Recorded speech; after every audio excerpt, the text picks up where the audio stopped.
السلام عليكم. مركز جراحات الشخير، ومن فضل ربنا علينا من نجاح لنجاح. معانا علي حسن 26 سنة. للأسف كان عامل عملية حاجز أنفي وغضاريف قبل كده، ويعني اتحسنت بعد العملية الأولانية يا علي؟ من اول يوم. عملتها من كام سنة؟ من سنة وشهر. من سنة اتحسنت بعديها؟ ولا اي حاجة، عملت لي مضاعفات كمان. طب ايه رأيك نشيل الدعامة اللي احنا حاطينها لك وبعدين نتكلم براحتنا؟ تمام؟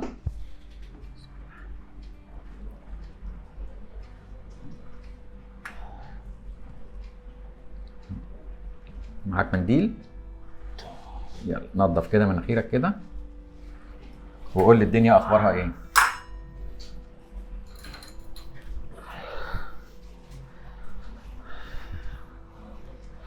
خد نفس كده بقى ونظف مناخيرك وقول لي.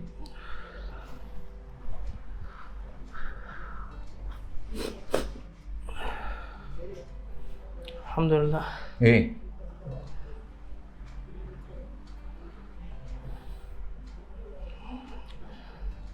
احساس بصراحة ما حسيتوش قبل كده.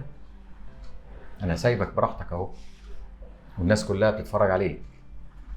الحمد لله رب العالمين. قول لي كده العمليه الاولانيه اللي عملتها من سنه، احكي لي كده. من اول يوم بصراحة تعب ودم كتير، تمام، صداع، كانت صعبة. تحط لك فتيل ده 100 عملية لوحده. الفتيل 100 عمليه؟ اتشال من غير تخدير؟ من غير تخدير. حسيت بايه وانت بتشيل؟ اكن روحي بتتسحب بالظبط يعني. روحك بتتسحب. ودلوقتي لما شلنا الدعامه؟ لا ولا اي حاجه، الحمد لله يعني. طب لما شلت الفتيل مره اولانيه كان في نفس كده؟ لا، شلت الفتيل وبعد كده رحت له بعد 10 ايام كان حاطط برضه دعامات زي كده، بس ما كانش برضه زي كده يعني. دلوقتي بقى سيبك من اللي فات مات. تمام. احكي لي بقى، كنت بتشتكي بايه؟ اول حاجه كتمه نفس. تمام. ده كل ده بعد العمليه؟ بعد العمليه ده زاد كمان. زاد. تمام. كتمه نفس، مخاط على طول في الحلق. تمام. زغلله. تمام. صداع، كل ده يعني اعراض كتيره خالص يعني. قله نوم.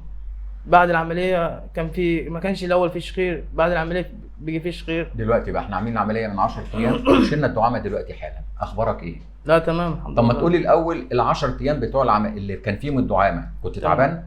خالص ولا اي حاجه ولا حاجة حتى لا، النفس كان نص كويس. تمام. بس ما فيش شخير، ما فيش تعب. تمام. بنام مرتاح. يا والله. والدعامه في مناخيرك؟ احسن من قبل العمليه بكتير. ودلوقتي؟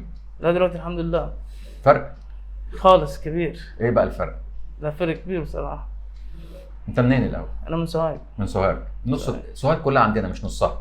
انت لما جيت كملت على كل سوهاج. تمام. بقى كلهم عندنا. انا لما جيت لحضرتك لو تفتكر اول مره لما كشفت قلت لك انا يا ريتني كنت عرفت حضرتك من الاول يعني.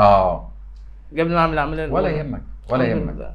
هي بس انا عايز اقول حاجه، ان من اصعب الحالات اللي بتجيلنا الحقيقه اللي بيبقى عامل عمليه قبل كده. ده ببقى يعني قبل ما اقوم من على المكتب واكشف عليه بدعي ربنا ان ينفع له عمليه اعاده حاجز انفي مرتين، لان كتير جدا للاسف عمليات الحاجز الانفي لما بتتعمل بيبقى فيها مشاكل كبيره جدا جدا جدا، للاسف ما بنعرفش نتدخل المره الثانيه. لكن علي الحقيقه من حظه ان احنا عرفنا نتدخل مره ثانيه، وتقريبا بفضل ربنا احنا 90% من الحالات بنتدخل فيها للمره الثانيه. فكان الحاجز عندك جزء معمول وجزء فيه تليف وفيه كسر جامد جدا في الجزء اللي جوه. تمام. فيعني انت تعبتني شويه بس مش مشكله، انا اهم حاجه عندي ضحكتك دي دلوقتي. الحمد لله. والنفس اللي انت بتاخده. مبسوط؟ الحمد لله مبسوط خالص. تمام الحمد لله رب العالمين. مين كان بيشتكي بسبب كتمه النفس بتاعتك؟ انت متجوز؟ متجوز. البيت عندك بصراحه المدام يعني ما حدش كان بيشتكي. تمام. لما سالت ولا حاطين في قلبهم وساكتين؟ زي كده. صح. حاطين ايه في قلبهم وساكتين بقى؟ هو كان بعد العمليه كان الشخير وقله نوم. الاولانيه؟ بعد العمليه تمام، شخير وقله نوم.